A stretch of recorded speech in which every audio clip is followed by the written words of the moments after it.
thing I wanted to do was be a Major League Baseball player. And so I set out to do that, and I was an acceptable baseball player, but not a really good one. And so I was selected to play on a team, which I was really excited about. But the coach decided they'd handed out the uniforms earlier, we were ready to play, and the coach decided that another young man that came along after the team had been picked was better than I was. So he came by our house the day before the first game and told me that I was not going to get to play, and he took my uniform back and all of that. So that was a very difficult thing, because one thing that we are all doing constantly, and y'all are doing this inside your head all the time. We have a motivation to feel good about ourselves. We want to do things and accomplish things that make us feel good about ourselves. And so my thing was to feel good about being a great baseball player. That didn't happen, and it happened in such a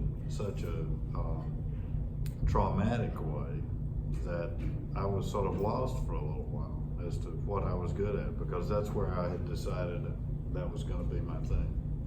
And then a couple of years later, the Russians launched their first satellite, Sputnik. That was in 1957.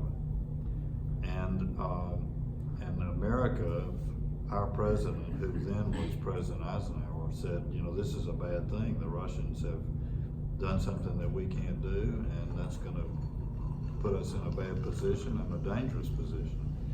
So he said, America needs more scientists and engineers. We need more of our young people to decide to be scientists and engineers, do the kinds of things that space explorers do. Although we couldn't go to space at that point. And so I was looking around for something that would make me feel okay about myself, because I was such a failure at what I thought was most important. And so, but I could do math and science. When I was 14 years old, I could do that acceptably. And so, and then the president said, this is important for us. America wants people to do that. And so I was encouraged, and so when I went through middle school, in the age ranges that y'all are in or are approaching, I did science and math, and I could do it well enough that I felt good about myself and being able to do it. And then when I became a senior in high school, that was the year that John Kennedy was president. And just about 2 weeks before I graduated from high school, he made his speech about going to the moon. This was May 25th, 1961. He said, we're going to go to the moon, we're going to land somebody on the moon, Americans, and we're going to bring them back, and we're going to do that within a decade. And so that was just that was an extra special push for me, because what I was doing was doing science and math and enjoying it and learning more and more and being successful there. And so I thought, I think I'm going to be a space explorer, even though they didn't exist at that point. I'm going to be a space explorer. And our first astronaut, Alan Shepard, flew about a month before I graduated from high school. So we had America had just barely started being a space nation. And so then I went to Vanderbilt, and I majored in math and science, and with the idea that I was going to be a space explorer somehow.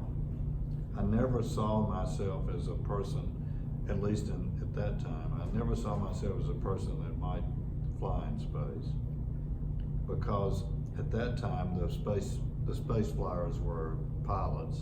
They were jet pilots or test pilots, and that was an important thing, and I was not doing any of that. So, but I thought maybe I could be a space explorer somehow, even if I built instruments and studied things from the ground and never went myself. And so while I went through Vanderbilt, the Gemini program was going on. That's where we were flying 2 people in a spacecraft, and they started to do the things that figure out how to do the things that would be required to land on the moon. then I went on to graduate school at Rice University in Houston and to get a PhD in space science. And I was in Houston, the Johnson Space Center is in Houston, all the astronauts that we had at that point were there just down the road, flying Gemini, and then the Saturn started flying, the big Saturn rockets.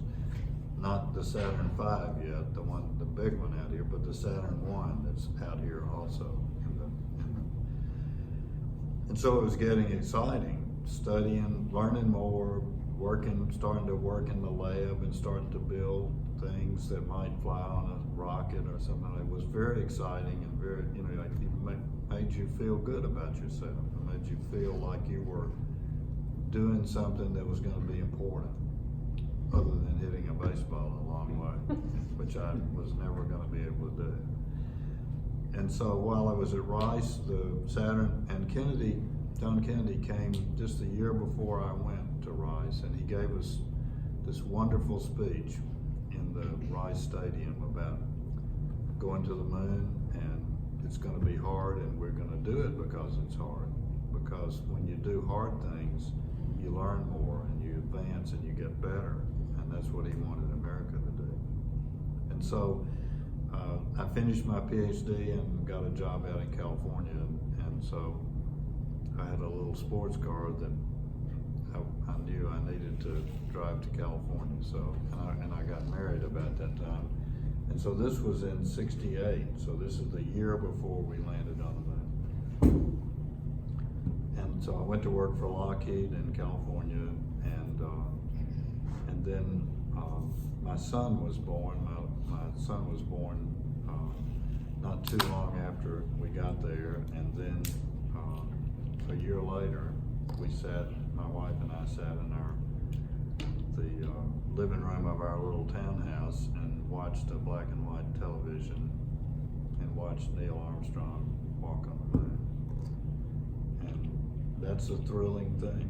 That's a thrilling thing. I still never saw myself as ever being able to do something like that, but I felt good because I was able to learn things about space that people had not fully understood before, and that made me feel good. And then just being around explorers is a really wonderful thing in your life. So if you're curious and you want to do things and learn things nobody's ever known before, there's wonderful feelings that come out of that, good feelings about yourself, good feelings about your success and what you can accomplish. And so being an explorer, whether it's a space explorer or any kind of explorer, is a really meaningful life, and it's a great adventure. So like all the time, what Mitzi and Dennis and I, when we were working for NASA, it's not a job. Because every day, you don't know, every day is something new, because you're doing things that nobody's ever done before. So you have this constant excitement about figuring things out, and then feeling good when the group comes together and they learn something that nobody's ever known before, and then you write a paper, and new knowledge, you leave new knowledge for humankind. All of those are just wonderful positive things in your life. And life delivers lots of things we deal with. But if your life is about learning things nobody's ever known before, or building things, if in engineering, building things nobody's ever built before, there's just wonderful self-esteem and satisfaction that comes out of it. So I've ended up being an explorer for my whole life, and it turned out through a series of things that I did get to train to fly on the shuttle, which was a wonderful experience, also one that I never thought I would ever get to do. So I'm not sure the self-esteem is something we all have down inside of us. We all are looking for the things that are going to help us feel that we're making a difference. And we all have that inside. And And so. I'm sorry, I'm so sorry, I'm so sorry, my It's goodness, okay. gosh. But being an explorer is one of the things that will gives you incredible good feelings about yourself and what you're bringing to other people, what you're bringing to the world, that sort of thing. So, find the things that you really like, and then work hard at those things that you really like. And then you'll get to the point where you're contributing in a way that other people have never been able to do, and you'll feel that exhilaration of discovery and of making a difference in the world. And we all do that as individuals. So that's kind of a little bit of my story. Well, thank you. Thank you very much. That's great. So how many years did you work at NASA? Here for 24. Okay. But I started doing NASA things in graduate school, so that was 65. So I've been doing that for 55 years. And where Because were I'm you? still sort of doing it. you know. Okay. Because see, if you're that curious person, you never get to the final answer. I mean, you learn a whole lot and you contribute all along the way, but then there's always something else you want to know. Right. And that's okay, because you like figuring things out. It reveals, it's like an onion layer, the knowledge in Very this much world. so. As soon as you can Very peel much one so. layer away, there's another layer there to discover. Especially in And space. there's this realization when when you're in the exploration and discovery business, and you feel good when you learn something new, even the little bitty things. I mean, because you're making progress. I used to say that doing research is like, and for us, space research, it's like putting together a 20,000 piece jigsaw puzzle with no picture to go by. And each piece is a new piece of information that one of your instruments found, or one of your colleagues' instruments found, or a paper that somebody else wrote that, and you're putting the pieces. And it's like when you go to the beach and somebody puts a puzzle on the dining room table and goes off and leaves, and everybody comes by and puts in. That's sort of the way science works. And so the picture gets better. You can see more of the picture. It's even worse than that, because the person that brings the puzzle puts one piece down and says, put that puzzle together. And you haven't even seen the other pieces You yet. don't know, yeah, you don't know. So where were you when, where did you see the first landing on the moon? So I was in California. And I had been doing research for just a little more than a year. So I was beginning to feel kind of what it's like to be an explorer, sort of. And that all the Saturn things were going on, building the rockets, getting ready. That was going on while I was in undergraduate school and graduate school. And then right when I finished, I was in California and watched that. You don't have a memory, like I remember my dad getting us out of bed and saying, come on down and watch it on, on the Oh TV. yeah. No, I did. I mean, we sat in. I can tell you exactly what the room looked like where my wife and I were sitting, and it was late in California. I think it was more like midnight. I mean, I can't remember. We just stayed up. But whereas if you were farther east, you went to bed and got up again to see it. But it's just an amazing thing. So Rick, well, you want to share with our astronauts now, our Space Camp astronauts, the significance of this table that we're sitting around? This is Dr. Werner von Braun's table. This is his conference table.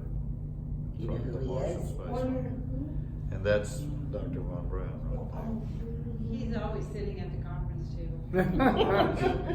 So this was the table at which all the senior leaders, engineers, managers at Marshall sat with him to make big decisions about the building their Saturn V.